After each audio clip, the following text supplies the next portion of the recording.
ውድ ተመልካቾቼ በያላችሁበት እንደምን አላችሁ? በዛሬ ቪዲዮ ቅድመ ስኳር ላይ የሆናችሁ ማለትም የስኳር ክምችታችሁ ከ5.7 እስከ 6.4 ያላችሁ ወይንም ጧት ሳትበሉ ስትለኩ የስኳር መጠናችሁ ከ100 እስከ 125 ያላችሁ ቅድመ ስኳር ላይ ያላችሁ ጤነኛው ሬንጅ ውስጥ ወይም ወደ ጤነኛው የስኳር መስኮት ውስጥ ለማስገባት ማድረግ የሚገባችሁን 8 መሰረታዊ ነገሮች ላይ የምንነጋገር ይሆናል። እስከ መጨረሻው ብትከታተሉ ሙሉን መረጃ ታገኛላችሁ።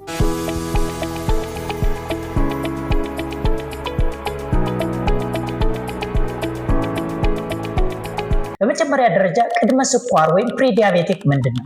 ቅድመ ስኳር ወይም ፕሪዲያቤቲክ ማለት የስኳር ክምችቱ ሲለካ ከ5.7 እስከ 6.4% የሆኑ ወይም ከ100 እስከ 125 ወይንም ደግሞ ከበሉ ከ2 ሰዓት በኋላ ሲለኩ ደግሞ ከ140 እስከ 200 ድረስ ያሉ ቅድመ ስኳር ላይ እነዚህ ሰዎች ያላቸው አማራጭ ሁለት ነው። አንድም ወደ ስኳር መሄድ ነው፣ አለበለዚያ ደግሞ ስኳራቸውን መቀልበስና ከስኳር ነፃ መውጣት። ታዲያ ስኳራቸውን ለመቀልበስ ማድረግ የሚገባችሁ ነገሮች ላይ ነው መሰረት አድርገን የምንነጋገረው። የመጀመሪያ ሁልጊዜ እንደሚባለው ማስተዋል ያለባችሁ ነገር የአመጋገባችሁን መምሰል።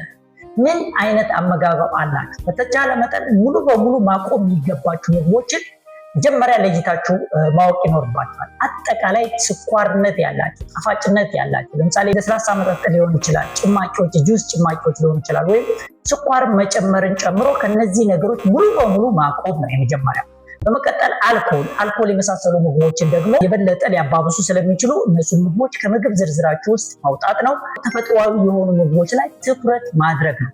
ተፈጥሯዊ ምግቦች ምንድናቸው? ለምሳሌ ወደ ተፈጥሮ የተጠጉ ምግቦች፣ ለአትክልት፣ ለፍራፍሬ የመሳሰሉትን እንዲሁም ደግሞ ከካርቦሃይድሬት ምግቦች እንኳን ቢያንስ ሪፋይንድ ያልሆኑትን ለምሳሌ እንደ ፓስታ፣ እንደ መኮረኒ፣ ሩዝ የመሳሰሉት ምግቦች በብዛት የካርቦሃይድሬት ይዘታቸው ከፍ ያሉ ናቸው። ልመው ተፈጭተው ደግተው የሚመጡ ምግቦች ላይ እነዚህ ምግቦች በተደጋጋሚ ጊዜ የምትጠቀሙ ከሆነ የበለጠ ቶሎ ብሎ ወደ ስኳር ሬንጅ ውስጥ የምትገቡበት ሁኔታ ይኖራል። ስለዚህ ይበልጥ የመጀመሪያ ትኩረት ማድረግ ያለባችሁ እናንተ ራሳችሁን ከነዚህ ምግቦች ማራቅና ወይም ደግሞ እነዚህ ምግቦች በተደጋጋሚ ጊዜ ከመመገብ መጠንቀቅ ይኖርባቸዋል። መጠናቸውን እጅግ በጣም ዝቅ ማድረግ ይኖርባቸዋል።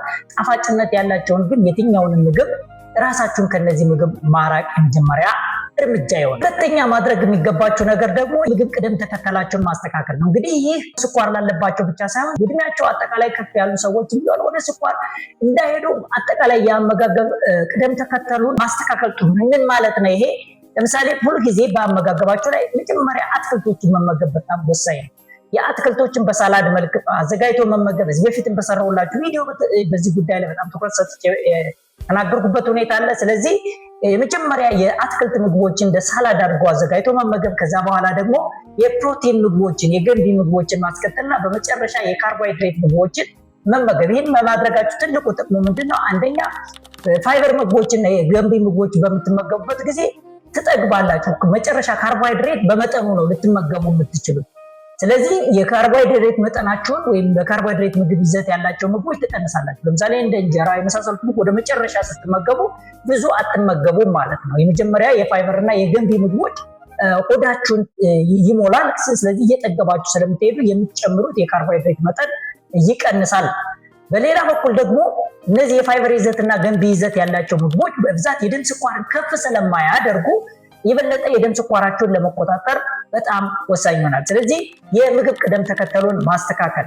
ምንጊዜም ቢሆን ካርቦሃይድሬት ብቻውን አለ። በተለይ ቅድመ ስኳር ውስጥ ያላችሁ ሰዎች ዳቦ፣ ለምሳሌ ፓስታ በዳቦ አይነት አመጋገብ ወይም ደግሞ ፓስታ በእንጀራ አይነት ሁለቱም ካርቦሃይድሬት የሆኑ አይነት አመጋገብ የደም ስኳራችሁን በጣም ከፍ ያደርጋል። ስለዚህ ቶሎ ብሎ ወደ ስኳር ሬንጅ ውስጥ ወይም ወደ ስኳር መስኮት ውስጥ ሊያስገባችሁ ስለሚችል ማድረግ ያለባችሁ ነገር በየትኛውም ሁኔታ የፕሮቲን ምግብ የአትክልት ምግቦች አብረው መኖራቸው በተለይ ከእንጀራ ጋር አብረው መኖራቸውን እርግጠኛ መሆን መቻል አለባችሁ። ቅደም ተከተሉንም ደግሞ አሁን በነገርኳችሁ የአትክልቶችን የመጀመሪያ ገንቢ ምግቦችን በመቀጠል በስተመጨረሻ ደግሞ የካርቦሃይድሬት ምግቦችን በተቻለ መጠን እንደዚህ በዱቄት መልክ ተዘጋጅተው የሚወጡት እንደ ዳቦ፣ ፓስታ፣ መኮረኒ የመሳሰሉት በዛ መልክ የሚዘጋጁ ምግቦች ላይ ባትመገቡ ይመከራል። እንደ እንጀራ የመሳሰሉት ምግቦችና አንዳንድ እንደ ድንች የመሳሰሉት ምግቦች ከመገባችሁ መጠኑን በጣም ዝቅ አድርጋችሁ ያውም ደግሞ በስተመጨረሻ ማድረግ ይኖሩ። ስለዚህ የምግብ ቅደም ተከተሉን ማስተካከል፣ ከዛ በኋላ ደግሞ እነዚህ ምግቦች ከገንቢ ምግቦችና ከአትክልቶች ጋር እንዲሁም ከጤናማ ቅባት ምግቦች ጋር ቀላቅሎ መመገብ ብቻቸውን ከመመገብ። ስለዚህ ሁለተኛ መውሰድ ያለባችሁ እርምጃ ደግሞ ይሄን ይሆናል ማለት ነው። ሶስተኛ ሁልጊዜም የምግብ ድግግሞሽን መቀነስ። እንግዲህ የምግብ ድግግሞሽ ማለት ምንድነው ውድ ተመልካቾቼ? አንዳንድ ጊዜ ጠዋት ቁርስ እንበላለን፣ ከዛ ምሳ እንበላለን፣ ከዛ በመሃል ደግሞ መክሰስ የሚባል ነገር ያለ ደግሞ ቡናም ከቀረበ ደግሞ የቡና ቁርስ የመሳሰሉትን ነገሮች በቀን 5-4 ምግብ የምንመገብበት ሁኔታ ይፈጠራል። እንደዚህ አይነት አመጋገብ የቅድመ ስኳር ውስጥ ያላችሁ ሰዎች ፈጽሞ ከእንደዚህ አይነት አመጋገብ መራቃችሁ በጣም ወሳኝ ነው የሚሆነው። ምክንያቱም ምንድነው ማድረግ ያለባቸው? የምግብ ድግግሞሽን መቀነስ ማለት ለምሳሌ በተቻለ መጠን ከ12 ሰዓት በኋላ አለመብላት። ሁሌም እንደምላችሁ ከ12 ሰዓት ከምሽቱ 12 ሰዓት በኋላ ምግብ አለመመገብ አጠቃላይ የሌሊቱ ምግብ ስኳር ጨምሮ እንዳያድር ያደርግላችኋል። ይሄ ደግሞ ቶሎ ብሎ ወደ ቅድመ ስኳር እንዳትገቡ ስለሚያግዛችሁ ከ12 ሰዓት በኋላ ለመብላት፣ ጠዋት ላይ ደግሞ አርፍዶ 4 ሰዓት 5 ሰዓት ላይ መብላትና በቀን 2 ጊዜ መብላት፣ ቢበዛ በ8 ሰዓት መስኮት ውስጥ ማጠናቀቅ። ምግባችሁን በ8 ሰዓት መስኮት ውስጥ ማጠናቀቅ ማለት እንግዲህ ጠዋት ረፈድ ብሎ 4 ሰዓት መመገብ፣ ከዛ ደግሞ 12 ሰዓት መመገብ። ስለዚህ ከ4 እስከ 12 ሰዓት ያለው 8 ሰዓት ነው አይደለም? ስለዚህ በዚህ 8 ሰዓት ልዩነት ውስጥ ምግባችሁን ማጠናቀቅ ከቻላችሁ 2 ጊዜ፣ አለበለዚያ ግን ከ3 ጊዜ በላይ አለመመገብ ነው። ይህንን እንግዲህ የምግብ ድግግሞሽን መክሰስን በተደጋጋሚ ጊዜ የመክሰስ ምግቦችን፣ የቡና ቁርስ የመሳሰሉት ምግቦች በማስወገድ ቶሎ ቶሎ በመመገብ በደማችሁ ውስጥ ከፍ የሚለውን የስኳር መጠን ዝቅ በማድረግ ይበልጥኑ ደግሞ ከ12 ሰዓት በኋላ ከምሽቱ 12 ሰዓት በኋላ አለመመገብ ቅድመ ስኳር ያለባቸው ሰዎች ወደኋላ ስኳራቸውን ለመቀልበስ በጣም ወሳኝ ይሆናል ማለት ነው።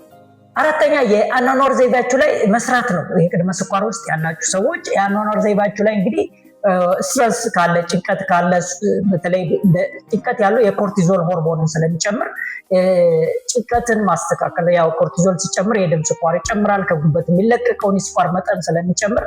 ስለዚህ እዚህ ላይም ጥንቃቄ ማድረግ ይኖርባቸዋል። እንቅልፍ፣ ጤናማ የሆነ እንቅልፍ መተኛት፣ በተቻለ መጠን በቀን 8 ሰዓት ያህል ማታ ላይ መተኛት። እንደዚህ አይነት እንግዲህ ስታደርጉ የላይፍ ስታይላችሁን ስታስተካክሉት የኮርቲዞል ሆርሞንና ሌሎች የስኳር መጠን ሊጨምሩ የሚችሉ ሆርሞኖችን ስለምታስተካክሉ የተሻለ ይሆናል። ስለዚህ የአኗኗር ዘይቤያችሁ ላይ መስራት ወደ ስኳር እንዳትሄዱ ይረዳቸዋል ማለት ነው። አምስተኛ ደረጃ ደግሞ ከምግብ በኋላ መንቀሳቀስ ነው። ሁሌም እንደምላችሁ ከተመገባችሁ የመጀመሪያዎቹ 30 ቢበዛ 60 ደቂቃ ውስጥ 10-15 ደቂቃ መንቀሳቀስ የደም ስኳራችሁን እስከ 40% ይቀንሳል። የ10-15 ደቂቃ እንቅስቃሴ ማድረግ ቶሎ ብሎ ጡንቻችሁ ወደ ደማችሁ የገባውን ስኳር እንዲጠቀም በማድረግ የደም ስኳራቸውን ለማስተካከል በጣም ወሳኝ ይሆናል ማለት ነው። በሰባተኛ ደረጃ ደግሞ የሰውነት እንቅስቃሴ በማድረግ ጡንቻን መገንባት ነው። እንግዲህ ብዙ ጊዜ በሰውነት ውስጥ የስብ ክምችት ካለ የስብ ክምችትን መቀነስ፣ በተለይ ቅድመ ስኳር ውስጥ ያላችሁ ወይም ስኳር ያላችሁ ወይም የሰውነት ክብደታችሁ ከፍ ያሉ ሰዎች በሙሉ የሰውነት ክብደታችሁን መቀነስ፣ የስብ ክምችታችሁን መቀነስ በጣም ወሳኝ ይሆናል። እንግዲህ በሶስት መንገድ አጠቃላይ ሊከማች ይችላል። አንደኛው ከቆዳ ስር ሳብኩታኔስ ፋት የምንለው ነው። ይሄ በእጃችን ጭብጥ አድርገን የምንይዘው አይነት ነው። ሁለተኛው የቪሰራል ፋት የምንለው በቦርጭ አካባቢ የሚከማቸው ነው።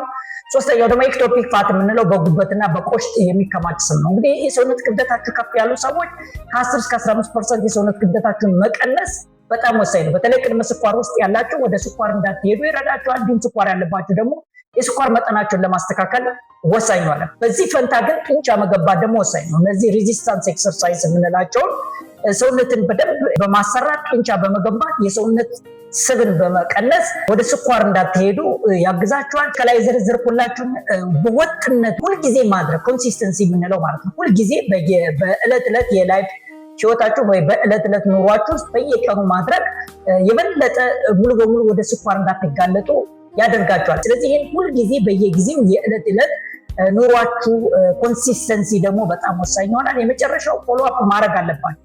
የት ደረሰ የሚለውን በየ3 ወሩ ወይም በየ6 ወሩ ከሐኪማችሁ በመቅረብ አስፈላጊውን ክትትል በማድረግ በጣም ወሳኝ ይሆናል። በጣም ጥሩ ውድ ተመልካቾቼ፣ እንግዲህ ዛሬ ቅድመ ስኳር ያለባችሁ ወይም ፕሪዲያቤቲክ የሆናችሁ በአጠቃላይ ወደ ስኳር ሬንጅ ወይም ስኳር መስኮት ውስጥ እንዳትገቡ ወደ ኋላ ለመመለስ ወይም ለመቀልበስ ማድረግ የሚገባችሁ መሰረታዊ ነጥቦች ላይ የተነጋገርነው የሚጠቅም መረጃ እንዳገኛችሁ እረዳለሁ። በቀጣይ በሌላ ቪዲዮ እስክንገናኝ ድረስ ሰላምና ጤና ከእናንተ ጋር ይሁን።